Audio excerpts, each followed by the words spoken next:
Olá, amigos da TV Cidade, estamos com o programa mais esperado da semana em função do nosso comentarista de plantão. Hoje, Cidade Aberta com o Senair Gomes da Silva.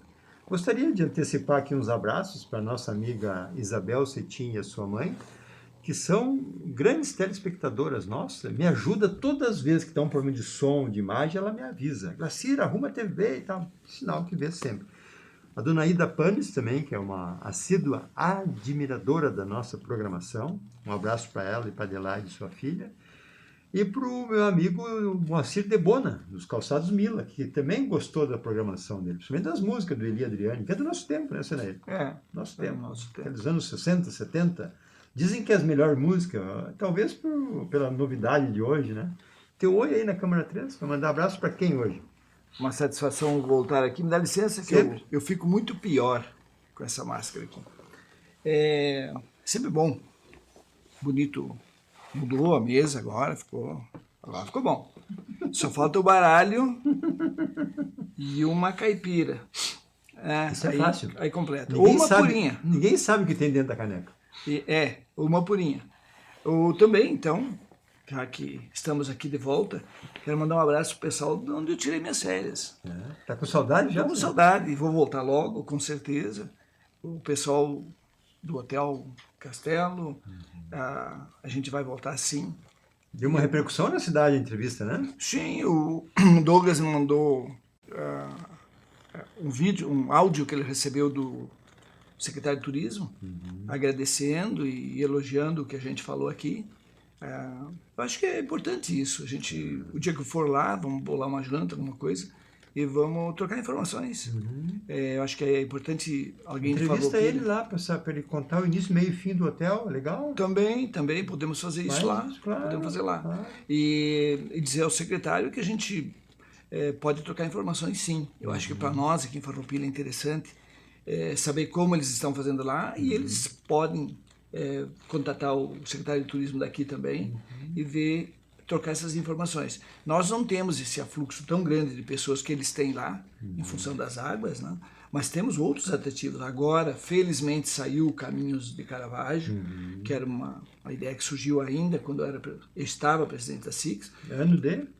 2004 ou 2005, que a dona Maria Tereza Bianchi, esposa do seu Dr. Walter Bianchi, que foi presidente da SIC também, levou lá pessoalmente, lá dentro da entidade, e me entregou um mapa de onde seriam os caminhos de Caravaggio. Pouca gente fala nisso, todo mundo acha que é filho do Clayton esse negócio. Né? Não, mas eu acho que quem dá a ideia tem todos os méritos. Total. Mas quem realiza a ideia tem seus méritos também. Quem engavetou, que tem que ter seus motivos por que engavetou, né?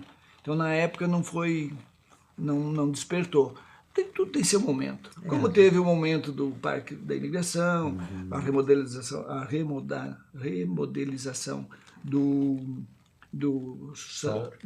Parque dos Pinheiros, o próprio Salto Ventoso, que hoje, eu até domingo estava previsto para ir lá olhar como está hoje, mas me disseram que está muito bonito. Muito bom, eu fui lá recente. O asfaltamento já foi concluído. Exato. Olha aí, são obras que para turismo é muito importante. São obras muito importantes. Porque o turista chega aqui, sabe, tem algumas coisas que a gente ouve e fica lá dentro da cabeça martelando. Outro dia eu ouvi uma declaração de um empresário de Caxias que me chamou muita atenção. Tem tudo a ver com isso, turismo.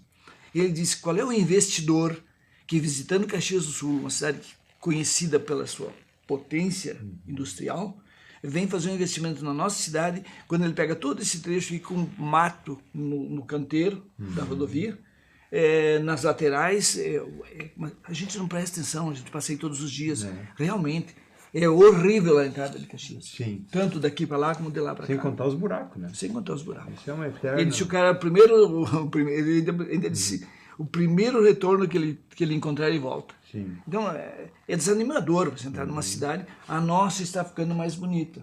Ainda não chegou onde eu imagino que poderá chegar, mas a nossa cidade está ficando mais bonita. Já sentiu essa diferença nesses 6 meses? Já está, eu vi numa avenida aqui, já plantando os arbustos e tal. Santa Rita? Santa Rita foi. Então, eu gostaria de ver as árvores no centro da cidade sem aqueles capim, a calçada toda quebrada em volta. A calçada é coisa de 36 anos que eu estou na cidade. Né? Nenhum prefeito até hoje teve coragem de mexer nisso. De mexer, porque isso, desde que foi feita a lei, é responsabilidade do proprietário. Então, os prefeitos, para não perder voto, não mexem com o proprietário. Que tem pessoas aposentadas que não têm condições de refazer sua calçada, eu acho que é normal, né, Cenário? Mas a prefeitura não pode diferenciar isso, assim como da bolsa, ou faz a coisa diferenciar de acordo com a renda. Não poderia a prefeitura melhorar isso aí? Eu queria saber como é que faz Nova Petrópolis, como é que faz Picada Café. Tramandaí. Eu queria saber como é que faz, porque em algum lugar a gente entra na cidade e vê uma cidade bonita. E a Avenida Júlio? Ficou bonito. Ficou como eu nunca imaginei que ia ficar tão bonito. Basta agora a manutenção, para que continue bonito. Com falhas na construção, que daqueles negócios de vazar água ali, está toda hora caindo. Ali é um problema de... Precisa correções. Claro, normal. Agora, normal. Por isso que eu digo, a cidade, hoje eu encontro ela, eu sinto ela mais agradável. Para quem vem de fora, deve sentir o impacto de que melhorou. Que bom, que bom. E vamos voltar para Brasília, e a CPI, tu acha que o Barros vai fazer barro Eu estou já enchendo o tanque do caminhão, vou arrumar um caminhão emprestado e vou acampar lá dia 11. No próximo domingo. Os caminhoneiros estão indo. Em apoio ao Bolsonaro. Só saem de lá depois de aprovado a PEC da voto impresso.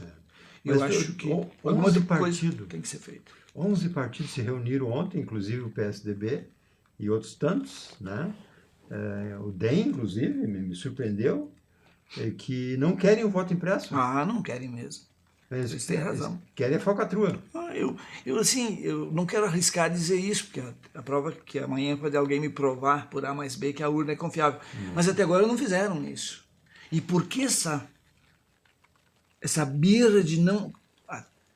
cada vez mais passa a impressão que tem gato ensacado. Sinei, tem verba para comprar a impressora. Tu não vai pegar o voto na mão. Não sei se tu viu a urna. Sim. Ela, para quem acrílico, para quem não viu, faz o voto aparece no papel, a gente confirma e ele cai dentro da urna. No final do dia, se o partido quiser conferir ou alguém, está ali à disposição. A totalização pode ser feita manual, se quiser. Qual é o problema de alguém querer contar o voto? Transparência é isso. Total. Democracia. Você já trabalhou em eleições? Sim. Eu fui presidente de mesa mais que uma vez. Qual é a dificuldade? Nenhuma. Porque dá trabalho, não sei o quê. Quem não quer, tem dúvida nessa, né? Eles cada vez estão deixando mais dúvidas. Porque se tu confia, tá bom, então faça para você ver se não vai dar 0-0. Exato. Pronto, acabou. Exato. Não se discute. Eu, numa viagem recente que eu fiz, eu encontrei uma senhora que trabalhou em Brasília na implantação da urna eletrônica. Mulher de carreira, e a outra moça junto era diplomata num país que eu já não me lembro o nome agora, mas desses ricos aí, lá perto da Suíça, lá, sabe?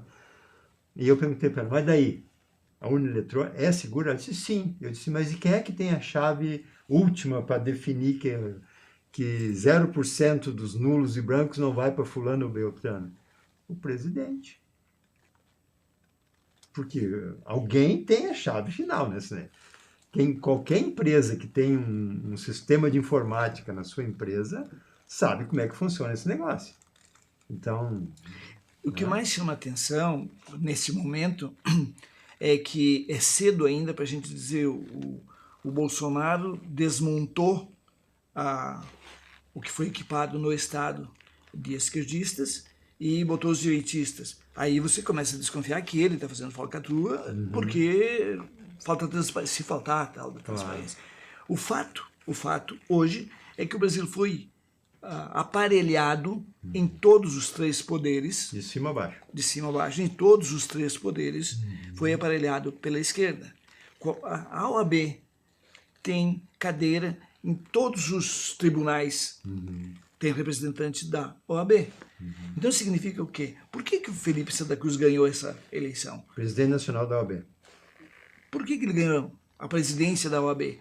Porque o seu Felipe Santa Cruz é um esquerdista radical.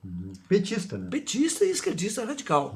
Então, o que acontece? O pai dele foi a Tupamara era na Argentina, foi Tupamara brasileiro, vamos dizer assim, foi revolucionário. Ele foi colega da Dilma, só não tem foto dele com a metralhadora, mas a Dilma tem foto dela com a metralhadora. A Dilma assaltava banco. Assaltava banco. Então, tem assim uma linha ideológica, que cada um com a sua linha ideológica, não tem nada a ver com isso. Agora, dentro do país, dentro dos três poderes, que são de todos os brasileiros, direitistas, centristas, esquerdistas, comunistas, tem tudo. Os três poderes atendem todos nós brasileiros. Estamos todos regidos pela mesma Carta Magna. E aí você aparelha com o teu lado e não quer que a gente faça conferência, porque isso é uma conferência do que está acontecendo. Você não quer que é para os dois lados, né? Vale para os dois. Claro. Os partidos, eu sempre vi os partidos fiscais e partido dentro da sala. Sim. E eu até brincava com eles, quando na eleição do Collor, por exemplo, que era contra o Lula, eu tinha o supermercado e eu levei para a mesa, para sala de votação, né? Como é que chama? Bom, não importa. Nós estávamos lá recebendo os eleitores e eu abri um pacote de biscoito, sabe aqueles biscoitos de Natal que tem uma série de açúcar de todas as cores? Sim. E eu brincava, você aceita um biscoito colorido? Tu imagina a cara dos petistas para mim. Né? Porque eu sempre fui fazer brincadeira. Quer me levar preso? Me leve, mas é a brincadeira do momento. Colorido. E não quiseram te tirar da mesa? Não, nem, só riam, né? Porque vou mexer o quê com um louco desse? Então, eu acho que isso faz parte da democracia. Claro. É mesmo que você querer conversar com um gremista e ele não admitir que ele está com a lanterna na mão. Sim, é a mesma coisa, cara. Mas já foi embora tu fala com o lulista e ele não admite que o Lula é ladrão. Bom, esse é o gremista que não admite que o Grêmio está com a lanterna na mão. É o mesmo caso. Mas o Grêmio vai se recuperar, porque esse técnico que veio aí não ganhou uma e já foi embora, né? Ele ganhou 2 títulos, cara. Do aonde? 2 títulos ele ganhou, me ajuda aí. Um foi a Supercopa Gaúcha e o outro foi o Gauchão. Não, mas isso com o Renato que deixou. Não, mas ele ganhou, ele ganhou 5, perdeu 5, empatou 2. Quer dizer, dá mais um tempo. Agora, mais um tempo com o cara, ele ia continuar na lanterna, porque os jogadores não queriam mais ele. Foi o que aconteceu com o Ramírez. Mesma coisa. Tu que é um futebolista juramentado, me diz uma coisa, vamos sair um pouco, né? Vamos entrar na área futebolística. Como é que um presidente de um clube faz um contrato com um técnico novo e não bota uma cláusula lá que se o cara perder 5 partidas ou 10, ele está demitido por justa causa? Eu nunca vi assim isso aí, cara. Não tem isso. Não existe, né? Não, o futebol é um mundo diferente, né? Outra época. O futebol é uma coisa assim, mexe com a paixão, né? Sim. Ele mexe com essa raiz que nós temos aí, a nossa torcida vermelha ou azul, ela se mantém desde que os clubes foram fundados. Sim. Cresce mais a do Inter quando está ganhando, cresce mais a do Grêmio quando está ganhando, porque na verdade a gente nunca gosta de perder. Sim. Dificilmente a criança chega numa idade, o pai gremista, a mãe gremista, o irmão gremista, mas ele vê o Inter ganhando, o coleguinha dele com a camisa vermelha, todo orgulhoso, ele vai lá. Ele esquece pai e mãe e vai lá junto com o coleguinha. Esquece da turma. É assim que funciona, né? O Inter teve um período que ele fez aquele genoma colorado, não sei se existe ainda, com as crianças, dava uniforme e tal. Tinha muito gremista que ia lá receber o uniforme do Inter e já era parceiro. Mas contrato bem feito, então não existe nenhuma... Não, isso não existe, não tem como, até porque o treinador não vai aceitar. Porque se tu quiser isso, o outro clube não. Então, ele prefere ficar um tempo desempregado que fazer uma coisa dessa. Ganhar por produtividade, por exemplo. Sim. Se tu ganhar o campeonato, ganha tanto. Não, o campeonato é um entre 40 clubes. Exato. Fica muito... Nem o cara do Palmeiras não faz isso. Não. Nem o do Flamengo. É difícil, porque é muito difícil.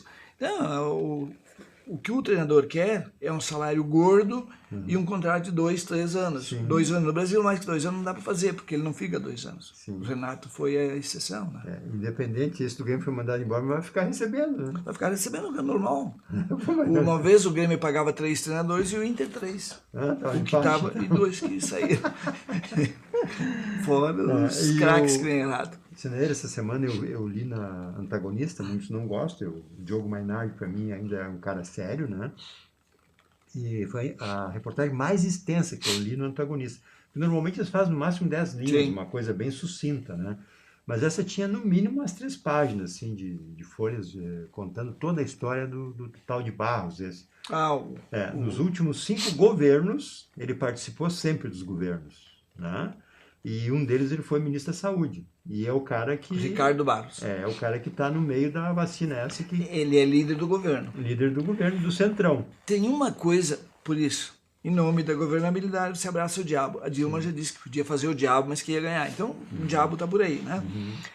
O fato é que esse cara está mais ou menos entendido que se há, e tem indícios, se há essa tentativa de praticar a corrupção, que não foi pago, não foi recebido, não se consumou. Mas essa tentativa da corrupção, para mim, não é surpresa. E se tivesse acontecido, ou se já aconteceu alguma coisa, não será surpresa. Para mim, eu estou esperando qualquer coisa também aí. Por quê? Com essa aproximação do Centrão, o governo foi mais ou menos, em algumas coisas, foi parcelado. Como o PT fez, em nome da governabilidade, vocês pegam as estatais, fazem o que quiserem. Porque, vamos fazer um parênteses. O PT só roubou tanto que roubou porque levou o PMDB e o PP, Partido Progressista. Ninguém gosta que a gente fale isso. Mas onde estava o Partido Progressista? Quem era Cerveró? Quem era Paulo Roberto Costa? Então, assim, é muito bom a gente esquecer. O presidente da Câmara que derrubou a Dilma, PMDB. Então, tava no esquema, o Calheiros não era PMDB? Então, assim, qual é o problema nosso brasileiro? A gente pega um partido político e diz assim, o meu não, o meu é sério. Não existe hoje. Qual é o partido sério hoje? Não sobreviveria. O partido sério não passaria pelos 20 anos, 30 anos que está... Pela redemocratização. Nenhum partido sério, ele puro, ele não fica. Ele foi, o partido em si, foi rasgado a sua constituição partidária, seu estatuto, e o senhor já foi líder de partido, sabe disso? Não tem como você sobreviver com um partido que seja reto. Não tem. Ou muda. Não, eu digo com a maior tranquilidade, o Brasil não se resolve pela via democrática, pela eleição com votos, porque nós ficamos, na última eleição a presidente, entre Haddad e Bolsonaro. O currículo de nenhum não nos serve. Brasileiro consciente que para pensar e analisa currículo, esse aqui não serve por essas razões, esse aqui não serve por essas razões. Nós precisamos de um líder, nós precisamos de um cara íntegro, precisamos de um cara honesto, precisamos de um cara que tenha postura. Bolsonaro não tem e o outro não tem. O outro pode ter postura, professor, foi ministro da Educação.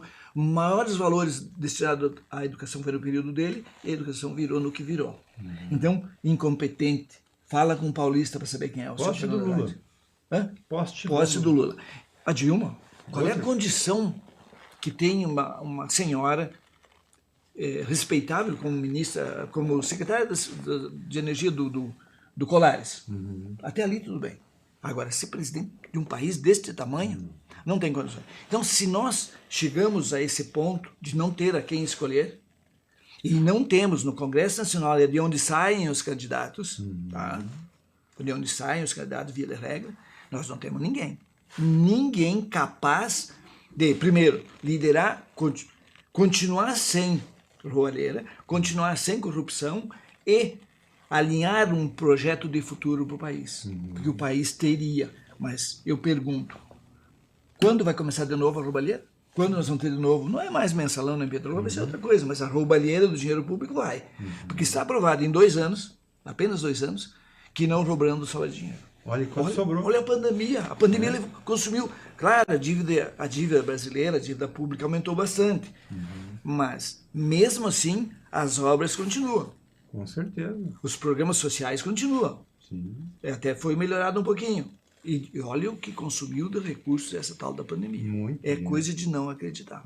Investimento na saúde e na ajuda às pessoas que precisavam. Esse emprego, os contratos de trabalho. Tu imagina o valor da dívida que nós teríamos hoje se tivesse o PT ali, porque a roubalheira continuaria e eles iam ter que fazer isso também, né? Olha, era o momento exato para entrar o socialismo. Né? Aí todo mundo comia a mesma perna de galinha. Todo o mesmo pé de galinha. Se tivesse galinha para comer. Se tivesse pé de galinha para comer. Então, eu acho que o momento estava muito propício. Mas Deus diz que Deus é brasileiro. Se não é, ele gosta muito do Brasil. Gosta muito. Porque bem no momento anterior, um ano antes da pandemia, vem um louco desse aí que diz, não, parei um pouquinho. A minha bandeira é anticorrupção, prova disso, e é por isso que a gente votou nele, que ele levou o símbolo do combate à corrupção para dentro do governo. Depois não deu certo? Bom, é outra questão. Mas ele levou para dentro do governo Juiz Moro. o juiz Moro. E aí não deu certo, até hoje a gente não sabe exatamente quais foram as questões mais decisivas. O fato é que a gente sabe que a justiça, eu digo isso sempre, a justiça brasileira está contaminada pela esquerda, mas contaminada mesmo. E a gente vê que tem 3 ministros do Supremo fazendo campanha dentro do Congresso, convencendo deputados e ameaçando para não votarem nem na CCJ o tal do voto impresso. Inclusive fazendo reunião com os partidos, né? Fazendo reunião com os partidos. Não tem cabimento, né? Então, a votação na CCJ, que eram favas contadas, como se diz, já estava tudo acertado, já não é mais.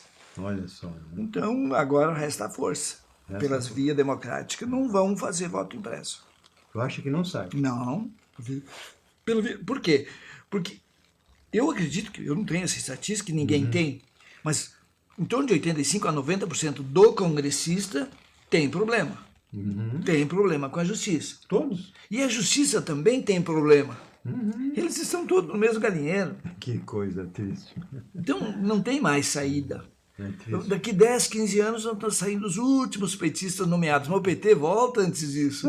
Não, vamos. Por favor. Vamos rezar que não. Nós estamos caminhando rapidamente, com todo o potencial que é o nosso país, para outra Argentina. Que pena. Que é a né? cópia da Trouxe Venezuela. uns números aí que eu acho que é Não, interessante. eu acho que é importante a gente Vamos falar lá. sobre isso, porque o Ministério da Cidadania, eu antes de vir para cá, dei uma olhada, em 2021, Quem é a ministra? a ministra Damares, Damares. Cidadania e Direitos Humanos, ela, em 2020, de agosto a dezembro, ela orientou 858 obras, gastando 520 milhões no setor de estrutura vamos dizer assim, do esporte. Esse esporte olímpico, esportes nas escolas, tudo ligado a Tirar a gurizada da rua. educação física, essas coisas. Tirar a gurizada da rua e colocar. Em 2 meses, agora em 21, são 224 obras. Reforma de ginásio, essa coisa toda. A previsão, então, para 2021 são 1.000 obras. Em 2 meses já fizeram 224. É muita obra. Então, provavelmente são obras pequenas, são apenas de 118 milhões que foram destinadas. Mas hoje, do jeito que está, eu quero fazer um parêntese aqui, antes que eu esqueça. Eu quero que mude o presidente. Não vai acontecer, né? No próximo ano que mude o presidente, mas que continue a mesma oposição. Entendeu? E daí? Ninguém vai roubar. Porque eles são tão especialistas em roubo que eles não deixam roubar agora.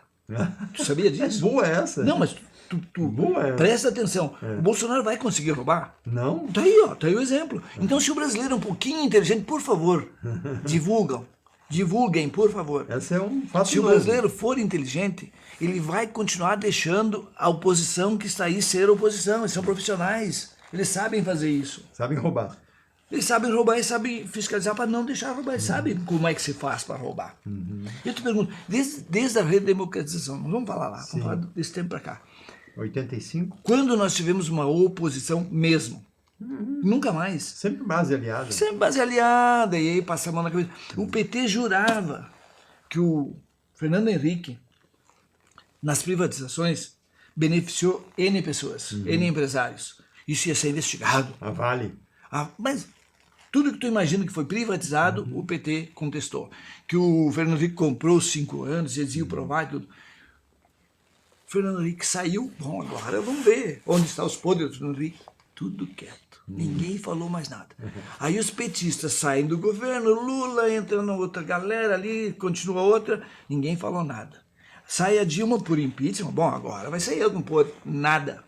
Ninguém sabe, ninguém fala que os empréstimos feitos para as republiquetas, Via BNDES. via BNDES, o Tesouro Nacional é aval. Agora mesmo, esse atual governo está pagando os juros da dívida, que não estão pagando. O Onyx largou um vídeo essa semana passada que ele assinou um cheque de 400 milhões para pagar um débito de Cuba. Então, é mais um que está comprovando. 400 milhões, a Damares com 120 milhões fez tudo isso. Fez tudo isso. Então, veja, nós chegamos num ponto que o brasileiro tem que ser inteligente, pelo menos uma vez na vida. Deixa quem é profissional no lugar dele. Tu não vai botar o ponto esquerdo, jogar de goleiro e o goleiro de ponto esquerdo. Não, tu não vai fazer isso. Né? Deixa, não precisa ser o Bolsonaro. O próximo presidente tem que ter essa mesma oposição ali, treinadinha para não deixar roubar. O Brasil vai ser uma potência. Nós não estamos falando que o Bolsonaro iria roubar, porque no histórico dele não tem roubo. Não, mas assim, ó, quando ele se aproximou do Centrão, ele já abriu a cancela. Abriu a possibilidade, não quer dizer que seja. Claro. Nós temos que esperar comprovar. Mas se for, eles vão se dar mal, pior com o Mourão do que com o Bolsonaro. Porque um general sempre é mais duro do que um capitão. Vamos lá. O Ministério da Infraestrutura, que tu disse que eu sou apaixonado pelo homem. Não, ele é meu parente. Todos tá somos. Tudo certo. Ele conseguiu... Como é o nome do Tarcísio completo? Gomes de Freitas. Olha aí, gente boa. Pavimentou e duplicou 1.259 quilômetros só em 2020, a pandemia. Mas o que mais me chamou a atenção, 43 quilômetros da BR-381 em Minas. 43 só, que era aqueles famosos atoleiros que na 163, no Pará, os motoristas faziam fila de 50 quilômetros e não passava mais ninguém. E nem trator tirava. Esses 50 quilômetros ele foi lá em fevereiro de 2020 e disse para o pessoal, eu vou fazer uma promessa para vocês. É o último ano que vocês vão ficar aqui atolados. Os caras deram risada. 43 quilômetros. É 50 quilômetros. 50. Na 163, Pará. Chegou em dezembro, obrigado Bruno, 14/12/2020 foi inaugurado. Então assim, isso que faz um governo ter credibilidade. Tirou apenas 50 quilômetros. Essa do Pará pouca gente sabe, mas o próximo, que é da Transamazônica, que é uma vergonha, né? 32 quilômetros. Quantos anos se ouve falar que a Transamazônica atolava caminhão, né? E agora, então, concluíram a pavimentação que liga o Pará ao Tocantins, deve ser uma coisa assim, então são apenas 43, mais 37, mais 32, dá 100 quilômetros. 100 quilômetros. Daqui a Porto Alegre. Resolveu o problema de 3 locais, super importante, porque nós temos que entender... Décadas de problema. Nós temos que entender que hoje a maior parte da produção nacional de grãos está concentrada no Mato Grosso, no Tocantins e no Pará. E agora começou Roraima aumentando assim a produtividade. Então, para resumir essa parte de produtividade, já que estou falando sobre isso, nós somos deixa eu só pular aqui a folhinha. Nós somos o segundo maior exportador de alimentos do mundo. O segundo. 48% das nossas exportações total do país foram da agro. 48%, quase a metade. E nós somos o terceiro produtor de alimentos do mundo. Então, isso tem que merecer uma atenção. Como é que vocês vão ter 48% do produto exportado trancando em cima de caminhões em atoleiros? E agora vem as ferrovias, que vai resolver 50% deste problema. E que vai melhorar as estradas, porque vai ter menos, né? A outorga da malha paulista Central-Sul e Ferro-Norte vai ser feita uma outorga e rendendo 51 bilhões. Mas os 51 bilhões eu daria de graça, né? Daria de graça. Então vai ter concessões através de 32 leilões, que é 12 aeroportos, 15 terminais portuários e 3 rodovias. Vão ser um total, em concessões, 264 bi. Mas não é esse o problema. O problema é de 264 bi é troco. Sim. Então, a questão é sair do colo do governo essas possibilidades de falcatruas que tanto aconteceram até hoje. Porque todas as obras federais viravam em aditivos. A transposição de São Francisco nunca terminava. Era aditivo, não, mas aqui o orçamento era 10 bilhões, não, mas aconteceu uma chuva torrencial, não deu, vai para 15. Então, cada aditivo era um valor estratosférico e a obra nunca terminava. Então agora finalmente terminaram a tal da Na obra. iniciativa privada se planeja em 10 bilhões e se gasta 7,5, né? E eu te digo assim, com o Exército fazendo as obras, tu tem um parâmetro. Tu tem um Eu parâmetro. vi as obras lá no Nordeste. Eu vi.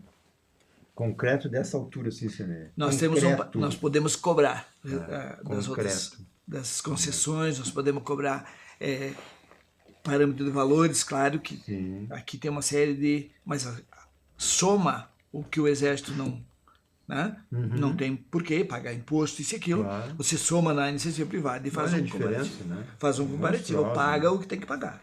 E não 3 vezes o que vale. Vamos fazer o fechamento com o pedágio. Teve aqui 600 carros fazendo a volta. Passeata? Tá? Eu acho prematuro. Eu acho prematuro. Eu acho que foi fora de época. Minha opinião pessoal. Por quê? Ninguém sabe o que vão fazer. Ou sabe? Não, já estava pré-destinados os pontos, né? Ia ter um em Farroupilha. E Farroupilha onde? No mesmo? Nova Milano. Ah, Nova Milano. Mas se for na reta ali, vai sacrificar toda a cidade, né? Mas desde que os emplacados em Farroupilha não paguem, tá tudo certo. Quem passar por aqui que pague. Será que tem essa causa? Pois é isso que eu estou falando. Porque senão assim, ó, a ganância, né, e a prepotência dos concessores, que tinham a concessão nossa aqui, é que levou eles a perder, né? Por isso, eles não abriram nada. Nada, e aí nunca. saiu o desvio do pedágio. Eu desviava o pedágio quando era terra e continuei depois do calçamento. Então eu paguei pouco pedágio nesse período todo. Paguei pouco. Não que não pudesse pagar, mas não, em protesto. Era biro. Bom, eu era um da linha de frente contra os pedágios. Fui em N reuniões e tudo que dar o exemplo, né? Então eu tinha que dar o exemplo. E disse uma vez aqui na Câmara de Vereadores que a gente tinha que reunir as empresas transportadoras da região e fazer com que aportassem recursos também nessa obra. Aí fui mal interpretado, acharam que eu estava misturando as coisas. Deixa assim, não vamos discutir. Quando tu estuda um assunto em demasia, o entendimento fica mais difícil para quem não estuda nada. Para quem não estudou nada.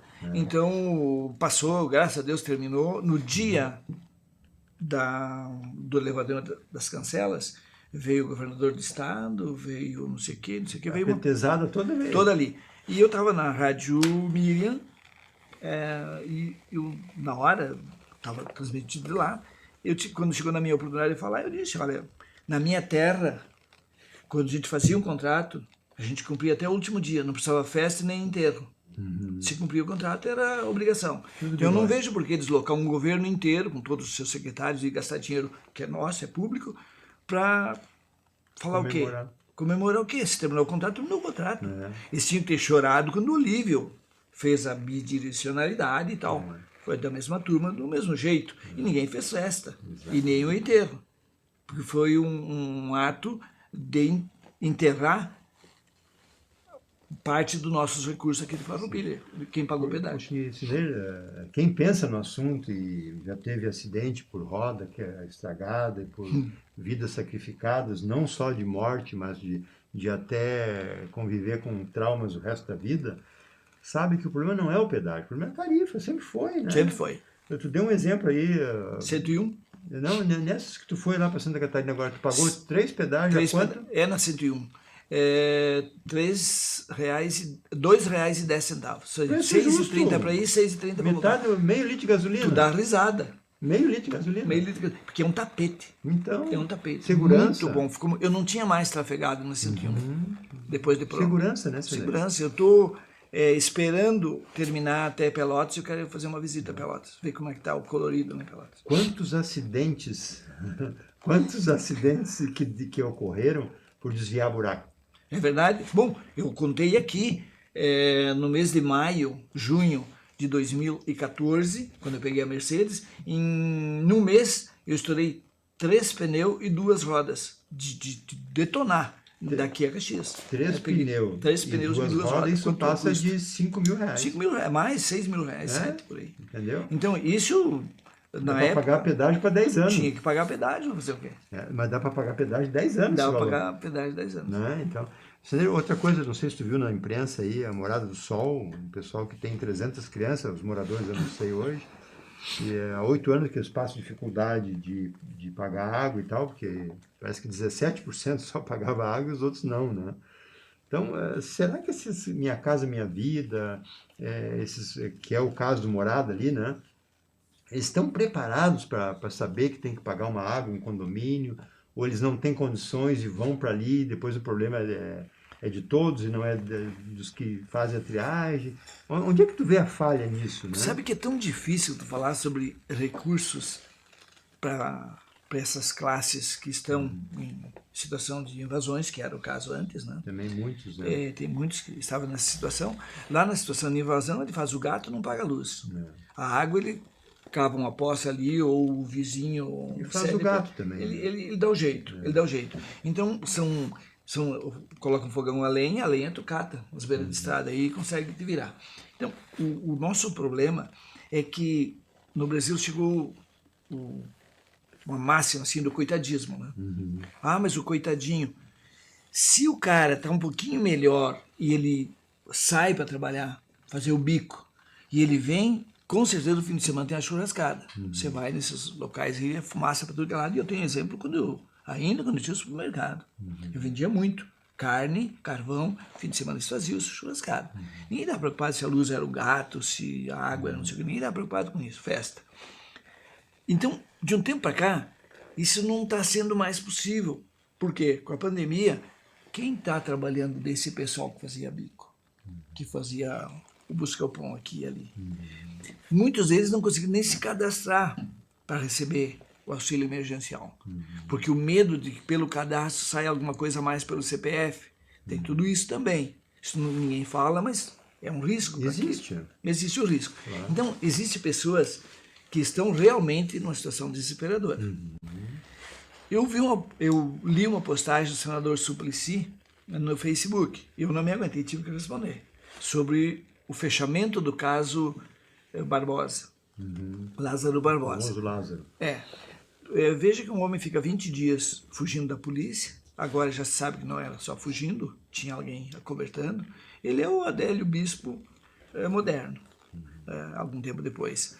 Então aí tu vê o senador dizendo que se a lei aquela da renda mínima tivesse sido aprovado, na época que acho que é dele essa lei, o desfecho seria outro. Tá, mas parei um pouquinho. Mas é um psicopata, não tem nada a ver, né? Sem renda mínima, o Calheiros está lá, não sei mais quem está lá, só para dar um exemplo. Então não é a renda mínima o problema. O problema é que quando a criança nasce, e já foi falado aqui junto com o vereador, ela tem que ser colocada no lugar onde ela nasceu. E é ali que começa a tu formar um cidadão. É a partir do nascimento. Tu tem que fazer com que o poder público municipal tem que cuidar dos seus munícipes desta forma. Não precisa construir presídios se ele fizer etapa por etapa esse acompanhamento. É ali que está o problema. Quando chega aos 10, 11 anos, já está com um olho no malandro, com um olho, eu vou trabalhar, eu vou estudar, ou eu vou aqui assaltar, que é mais fácil? Ou eu vou para o tráfico, que é mais fácil? Então, é esta encruzilhada que nós temos que eliminar.